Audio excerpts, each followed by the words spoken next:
Hey guys, it's Frank Giampaolo with the Tennis Parents Bible. Hey, Nick Wheatley put together an incredible video for tennis parents. You're going to find it fascinating.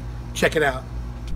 In this video, I'm suggesting that most tennis academies aren't fit for purpose. I'm questioning the ability of tennis coaches who sell themselves on their record as a player, but above all, I'm arming tennis parents with the knowledge to be able to work out for themselves how good their child's coach and training venue actually are, and also to help them play their role as tennis parents, a very important role, much more effectively. Often it's the lack of support and ignorance of the parents that ultimately reduces their child's chances of making it as a pro tennis player from unlikely to absolutely zero. You got my attention there. But what about those parents that aren't interested in their kids being a pro? Is this video relevant? Well, that depends. Do the parents care how good their child's coach is? Do they care about how good the venue is? Are they happy to sit back and take no interest in their child's tennis development? Drop them off, pick them up, pay the training fees, and ignore all the coach's emails. If that's your level as a parent when it comes to your child's tennis, then I'm not judging. But with the help of Frank Giampaolo and his excellent book, The Tennis Parents Bible, I want to show you how you can get so much more.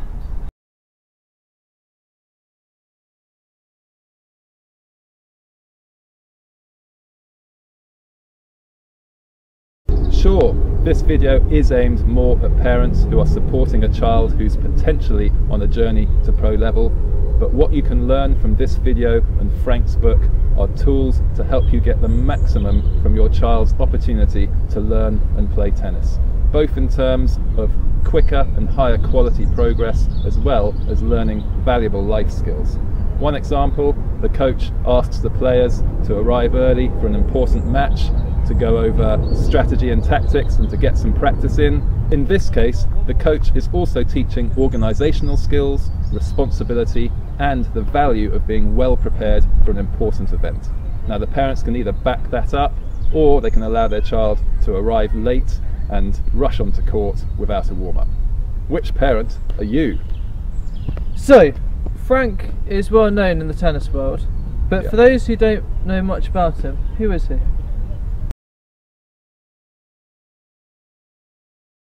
Frank's bio is so long it would need a separate video, but a quick overview points out that he's a popular international convention speaker, he's a sports educator, an instructional writer for several of the world's leading tennis organisations, including the ITF and the USPTA. He's made numerous television appearances, and his commitment to coaching excellence has helped develop around 100 national champions as well as several professional players. His methods are tried and tested, and the results have been excellent. His book, Tennis Parents Bible, is a gem for all tennis parents, and much of it rang true with my own coaching philosophies and beliefs when I read it. Almost time to begin. If you're still watching, that's a great sign. Parents who think they know it all will probably already have switched off. And please, whatever emotions and thoughts come from this video, do feel free to share them in the comments section underneath the video on YouTube. In fact, it's greatly encouraged, especially if you have your own experiences to share or you have a clash of opinions. We can only learn and grow from healthy discussion and debate. Okay, I'm going to start with tennis coaches, I'll move on to tennis academies, and I'll wrap the video up by coming back to the tennis parents.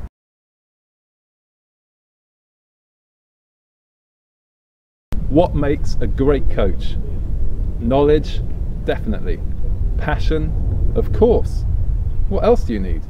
A deep knowledge of your chosen field and a great passion to get out there and find the best ways to teach your students.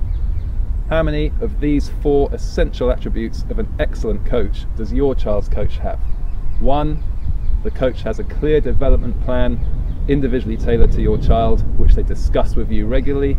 2, the coach regularly watches your child compete in tournaments and match plays, always reports back afterwards. 3, your coach is always happy to engage with you, the parents, about your child's progress, be it responding promptly to emails or face-to-face meetings, etc. And 4, your coach regularly uses video analysis to help develop all aspects of your child's game. These 4 attributes are the bare minimum if your child has ambitions to be a high-level player in the future. If any are missing, then you know your coach isn't pulling out all the stops for your son or daughter. Why? Because tennis is an individual sport and every player has their own character, personality and playing style. That's why it's essential to have a customized development plan that is driven by what the child shows when they're competing. In order for this to work, the coach must be committed to regularly engaging with the parents, and given the complexity of the sport, using video analysis in coaching should be as normal as the medical profession using MRI scans. Imagine going to the doctors and he or she tells you that they've got an idea what's wrong with you, but they're not going to do a scan to confirm it. What would you think? Would you view that as acceptable? Would you view that doctor as being professional? Would you view that doctor as being professional? No, I wouldn't. Would you go and find another doctor? Yes, I would. Okay, let's go back to what makes a great coach. The 2 magic ingredients are knowledge and passion. The biggest mistake that parents continually make is thinking that the most important factor is how good a player the coach used to be. As Frank states in his book, ask for a resume and who they trained under, as a teacher, not as a player. While there are exceptions, a former ATP, WTA Challenger player does not always translate into a great coach. The most successful tennis coaches were not the most successful tennis players. So perhaps a high-level player is actually less likely to have the knowledge and passion needed to be a great coach. And I'll talk more about that in a little bit. First, let's think about some skills and attributes needed to be a high-level player, but that are not necessary to be a high-level coach. An incredible inner drive to succeed, peak physical fitness, hard worker, fast learner, determined to improve, knowledge of their individual playing style and how to use it to win. Now, let's think about some skills and attributes needed to be a great coach, but that are not needed to be a great player. A passion to study and learn about technique, about physical and mental aspects of the game, and about tactical blueprints for every situation and style of player. A passion to teach young students, to help them grow and develop as people as well as tennis players. A great communicator, great motivator, great organisational skills, a great eye for spotting technical and tactical flaws in students, an ability to help those who struggle emotionally and mentally, an ability to work out how each individual learns and develops best, and an ability to use video analysis effectively. There's some of the main ones, and remember, these are skills and attributes needed to be a great coach, but that you don't need to develop in order to be a great player. Are you basically saying that a great player did not learn any significant skills to become a great coach from their playing days? Yeah, pretty much. Sure, a great player will have picked up a lot of knowledge from their playing days, but that knowledge will be largely specific to their own personality and playing style.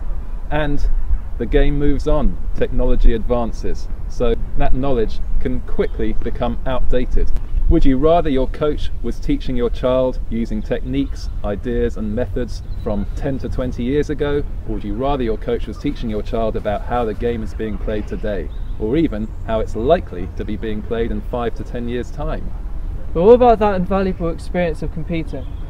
The value of that cannot be argued against, but memories warp and fade over time. So actually, a coach who's actively competing will be far better equipped to have empathy with what their students are going through on the match court.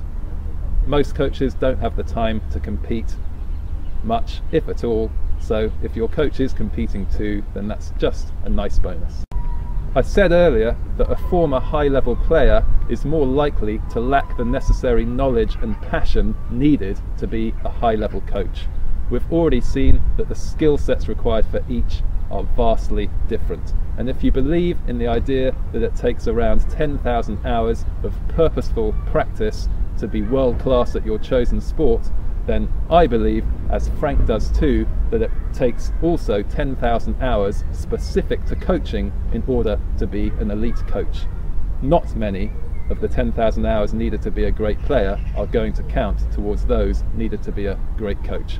And think about this: if we take the acquisition of tennis knowledge and the ability to use that knowledge to teach effectively, and the ability to read and respond to students based on their individual personality, if we take those three as separate fields, then perhaps it takes 10,000 hours on each of them in order to become a truly elite coach. And when I say coach, I'm not talking about the super coaches that we see in the game today: Goran Ivanisevic, Michael Chang, Boris Becker, Ivan Lendl, Magnus Norman. These former greats are working with the highest skilled tennis players on the planet right now, and their role is more about being a mentor, an advisor, passing on their experience of being Grand Slam champions. Any technical and tactical tweaks are going to be very minimal.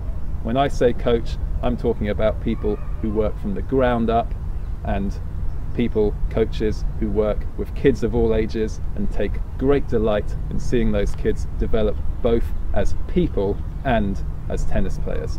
So the question is, does a former high-level player have the motivation to start again and put in all that hard work and training necessary to become a high-level coach? Or does a former high-level player wrongly believe that they are already equipped to be a high-level coach? Great news is that you can easily find out by asking a coach one simple question: how many hours a week do you spend on increasing your coaching knowledge and ability?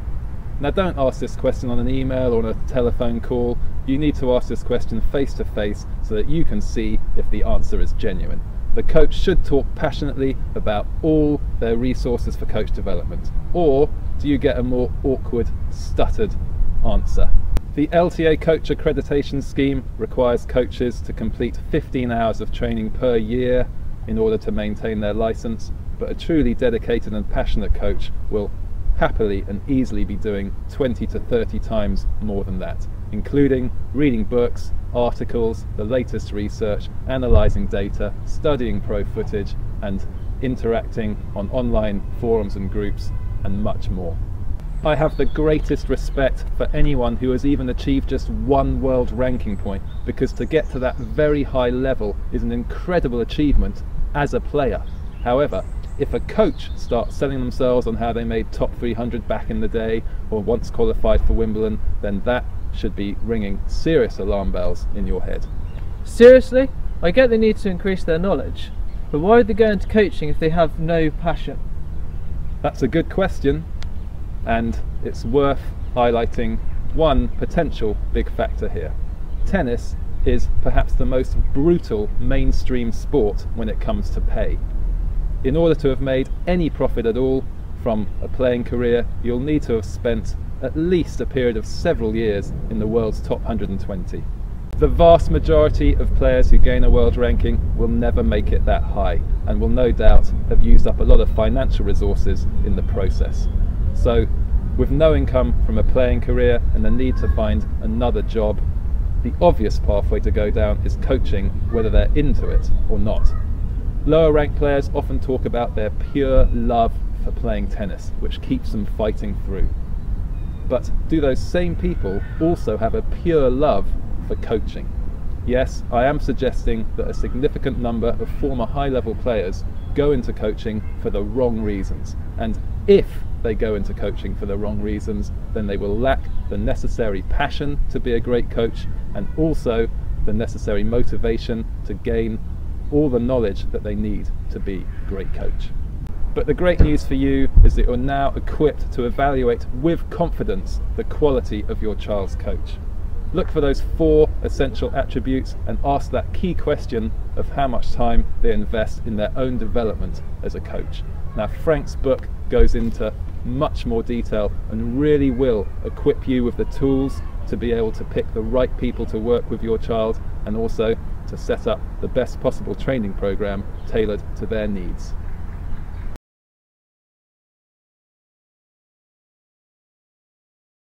The whole idea of a tennis academy is flawed because of the individual nature of the sport. Teaching methodologies and group training can have their merits, but ultimately the individual has to be looked after in every sense, and their training tailored to their own personality, character and playing style. An academy can only work if this individual care and attention to detail is in place for each and every one of its students. As such, it tends to be smaller academies that are doing the best work for their players. Let's see how parents can evaluate with confidence if their chosen academy is doing the best job for their child, and what they can do about it if not. How would you decide if an academy was any good? How would you decide if an academy was any good?